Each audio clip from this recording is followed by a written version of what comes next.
උසස් පෙළට ඉගෙන ගන්න තියෙන තවත් ප්‍රධානම පාඩමක් තමයි Python කියලා කියන්නේ. මේක programming language එකක්.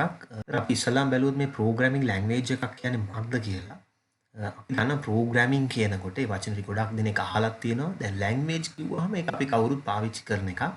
දැන් අපි මේ කතා කරන සිංහල වෙන්න පුළුවන්, ඉංග්‍රීසි වෙන්න පුළුවන්. ඔක්කොටම අපි කතා කරන්නේ අපි කියන්නේ language එකක්, භාෂාවක් කියලා.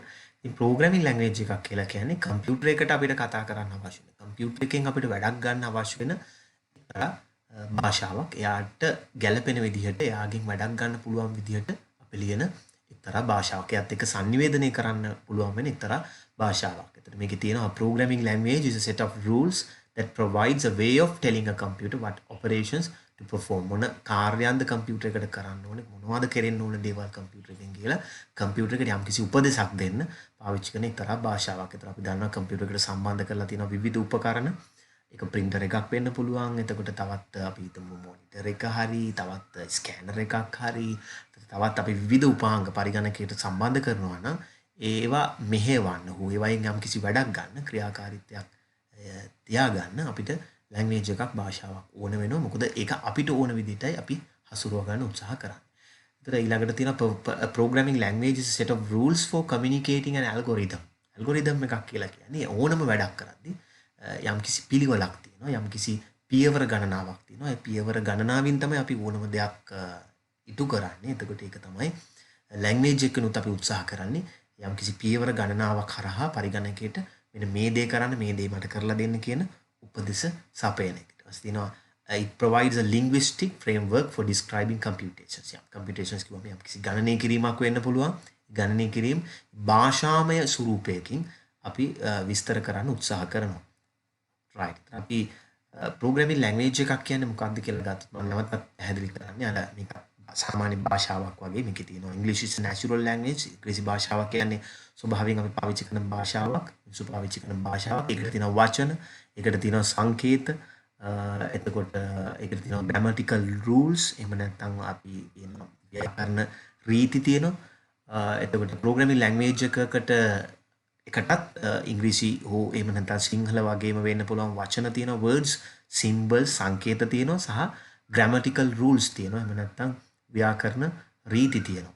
එතකොට ඔය කියන grammatical rules වල programming language එක පාවිච්චි කරන ව්‍යාකරණ රීති වලට අපි පොදුවේ කියනවා syntax කියලා. කාරක රීති කියලා අපි කියන්නේ.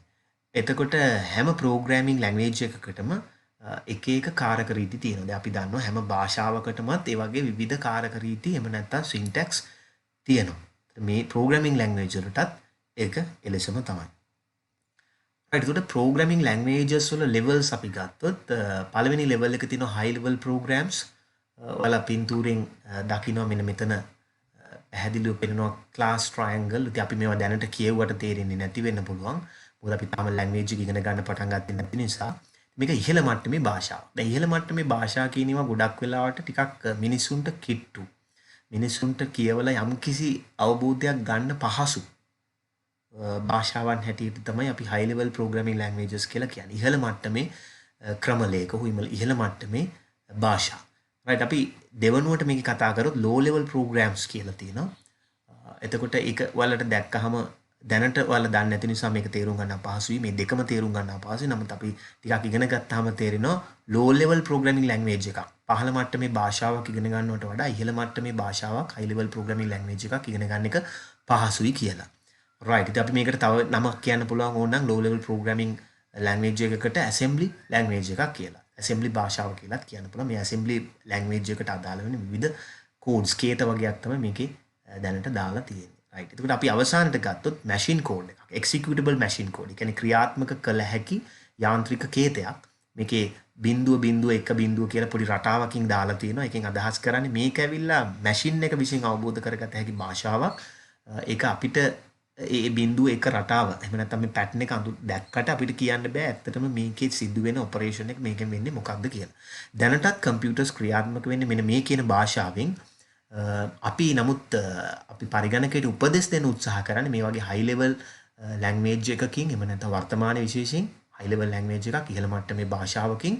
නමුත් පරිගණකයේ අදටත් තේරුම් ගන්නේ මෙන්න මේ machine code එක භාවිතයෙන්. ඉතින් අනිවාර්යෙන් අපිට මේ සඳහා පරිවර්තක ඕන වෙනවා. right අපි ගැන ඉදිරි යෙදී අපි කතා කරමු. එතකොට අපි දැනට අපි ඊළඟට බැලුවොත් types of programming languages මේ කියන ක්‍රමලේඛ භාෂාවල වර්ග මොනවද කියලා. මුල්ම යුගයේ බිහි වුණු ක්‍රමලේඛ භාෂාවලට අපි කියන first generation languages මුල් පරම්පරාවේ පරිගණක භාෂා අපි ඔය මැෂින් ලැන්ග්වේජ් කියලා කියන කියන්නේ කෙලින්ම මැෂින් එකට යාන්ත්‍රික උපකරණයට කෙලින්ම අවබෝධ කරගත හැකි භාෂාව. උදාහරණයක් වශයෙන් ගත්තොත් ඉතින් අර කලින් කිව්වා වගේ එක සහ බිඳුව විශේෂයෙන් සහ බිඳුව කියන රටාව එතකොට අපි එක සහ බිඳුව කියලා කිව්වට මතක තියාගන්න මෙතනින් අදහස් කරන්නේ එකකින් අදහස් කරන්නේ on කියන එකත් බිඳුවෙන් අදහස් කරන්නේ off කියන එකත්. එතකොට on off pattern එකක් තමයි මෙතනින් නිරූපණය කරන්න උත්සාහ කරන්නේ. නමුත් අර ගණිතමය ස්වරූපයකින් එක ඉදිරිපත් කරද්දී අපිට උනත් ඒ භාෂාව උනත් හසුරුවන්නේ යම්කිසි පහසුවක් දැනෙන නිසා තමයි එක බිඳුවෙන් මේක නිරූපණය කරන්න උත්සාහ කරන්නේ. එතකොට දෙවනි මට්ටමේ භාෂාවක් අපි ගත්තොත් second generation languages දෙවනි පරම්පරාවේ භාෂාවන් හැටියට assembly language එක assembly භාෂාව අපිට ගන්න පුළුවන්. එතකොට ඒක අර කලින් මම ස්ලයිඩ් එකේ පෙන්නුවා වගේ ටිකක් එන මෙතන අපි ඔය කියලා තියෙන assembly භාෂාවේ ස්වරූපය ඒක ටිකක් අපි යාන්ත්‍රික භාෂාවට වඩා ටිකක් දියුණු මට්ටමේ තියෙන. මොකද අපි පාවිච්චි කරන ඉංග්‍රීසි අකුරුම බොහෝ විට අපිට දකින්න තියෙනවා මේ භාෂාවෙදිත්. ඉතින් අපි නැවතත් අර ඊළඟ ස්ලයිඩ් එකට ගියොත් ඒකේ තියෙනවා තුන්වෙනි මට්ටමේ භාෂාවල ලෙස එහෙම නැත්නම් third generation language තුන්වෙනි පරම්පරාවේ පරිගණක භාෂාවල ඒක type of high level language එකක් එහෙම නැත්නම් ඉහළ මට්ටමේ භාෂාවක් ලෙසත් ගන්න පුළුවන්. අපි මේ පාඩමේ ඉදිරියේදී අපි ඉගෙන ගන්න පාඩමක් හැටියට Python භාෂාව අපි ඉගෙන ගන්නවා තුන්වෙනි පරම්පරාවේ පරිගණක භාෂාවක් ලෙස. අපි ඒ ගැන ටිකක් වැඩිපුර කතා කරන්න පුළුවන් ඉදිරියේදී. එතකොට හතරවෙනි මට්ටමේ හතරවෙනි පරම්පරාවේ පරිගණක භාෂා fourth generation languages හැටියට ගත්තොත් අපිට ගන්න පුළුවන් එකත් උසස් පෙළදී අපිට ඉගෙන ගන්න තියෙන advanced level වලදී SQL structured query language එකක් කියලා මේ database හසුරුවන්න දත්ත සමුදායන් හසුරුවන්න අපි පාවිච්චි කරන එක්තරා භාෂාවක්. ඉතින් අපි සාමාන්‍යයෙන් කියන්නේ මේ භාෂා පරම්පරාවල් එකින් එකට ඉදිරියට යන්න first second third fourth කියන ස්ථාන වලට එහෙම නැත්නම් මේ පරම්පරාවල් පසු කරන්න භාෂාව පරිගණක භාෂාවක් හැසිරවීම ටිකක් පහසුයි කියලා. ඉතින් අපි Python වගේ ලැන්ග්වේජ් එකකට වඩා Python වැනි භාෂාවක් අපි ලියනවට හෝ ඒක හඳුනා ගන්නවට වඩා SQL කියන භාෂාව ඇත්තටම ඉතාම පහසුයි. මොකද එන්න මේ හැම ජෙනරේෂන් එකකින්ම බලාපොරොත්තු වෙන්නේ මිනිසාට ඉතාමත්ම කිට්ටු, ඉතාමත්ම මිත්‍රශීලී, නැත්නම් user friendly ලැන්ග්වේජ් එකක් බිහි කරන්න තමයි උත්සාහ දරන්නේ. ඉතින් අපි ඉදිරියේදී SQL ලැන්ග්වේජ් එක පාවිච්චි කරන්නේ කොහොමද, ලියන්නේ කොහොමද, ඒවල කෝඩින් කොහොමද වෙන්නේ කියලා අපි ඉදිරි පාඩම් වලදී ඉගෙන ගමු. දැනට අපි මේ පාඩමේදී ඉගෙන ගන්න බලාපොරොත්තු වෙන්නේ Python ඉදිරි වීඩියෝ ලෙසන් වලදී. අපි fourth generation language එකක් හැටියට ඒකත් type of high level languages ඉහළ මට්ටමේ භාෂාවක් ලෙස කියන්න පුළුවන්. ඒතර fifth generation languages ගත්තොත් ඉතින් මේ ඒකත් high level language එකක් හැටියට ගන්න පුළුවන්. ඒතර මේ තුනම third fourth fifth ඔක්කොම ඉහළ මට්ටමේ භාෂා high level languages. ඉතින් Prolog ඉතින් මේ කියන භාෂාවලටත් වඩා Prolog කියන භාෂාව තව ටිකක් දියුණු භාෂාවක්. ඉතින් මේවා ගොඩක් වෙලාට artificial intelligence එහෙම නැත්නම් කෘත්‍රිම බුද්ධිය හා පදනම් කරගත්ත භාෂා වර්ගවල. ඉතින් ඔයගොල්ලෝ මම උදාහරණ කිව්වොත් එහෙම ඔයාලා දැනට Android mobile phone එකක ගත්තොත් Google Assistant වගේ කෙනෙක් උනත් වෙන්න පුළුවන්. එතකොට අපි Apple phone එකක Siri වගේ app එකක් වෙන්න පුළුවන්. ඔයාලා දැකලා තියෙනවා ඒවා කටහඬෙන් අපේ හඬ පවා ටික කාලයක් ගියපුවාම හඳුනා ගන්නවා මගේම හඬද වෙන කෙනෙක්ගේ හඬක්ද කියන එක පවා. ඉතින් ඒ වගේ දේවල් අපි නිර්මාණය කරද්දී අපිට ඕන වෙනවා මේ Python SQL වලට වඩා තව ටිකක් දියුණු ලෙස නිර්මාණය කරපු එක්තරා භාෂා වර්ග ලෙස. right ඉතින් අපි දැනට උසස් පෙළදී ඉගෙන ගන්න තියෙන්නේ විශේෂයෙන් මේ third generation languages සහ තුන්වෙනි පරම්පරාවේ භාෂා. එතකොට fourth generation language එකක් හැටියට SQL උත් තමයි අපිට උසස් පෙළදී ඉගෙන ගන්න තියෙන්නේ. ඒ නිසා මම fifth generation languages ගැන ගොඩක් කතා කරන්න බලාපොරොත්තු වෙන්නේ නැහැ. එතකොට අපි කලින් කතා කරපු අර high level languages ඉහළ මට්ටමේ භාෂා. අපි මේ ඉගෙන ගන්න හදන Python වගේ language එකක් වුණත් අපිට ටිකක් කිට්ටු, අපිට ටිකක් ලේසියෙන් අවබෝධ කරගන්න පුළුවන් විදිහට තමයි නිර්මාණය කරලා තියෙන්නේ. නමුත් පරිගණකයක් සාමාන්‍යයෙන් වැඩ කරන්නේ අපි මේ කතා කරන Python වගේ භාෂාවක් පදනම් කරගෙනම නෙමෙයි. නමුත් අපි මොන භාෂාවෙන් කතා කරත් Python වෙන්න පුළුවන්. අපි ඔයාලා අහලා තියෙන බොහෝ විට Java වගේ language එකක් වෙන්න පුළුවන්. ඒක බොහෝ විට මිනිසුන්ට කිට්ටු වෙන විදිහට මිනිසුන්ට පහසුවෙන් අවබෝධ කරගන්න පුළුවන් විදිහට තමයි භාෂාවන් නිර්මාණය කරලා තියෙන්නේ. languages create කරලා තියෙන්නේ.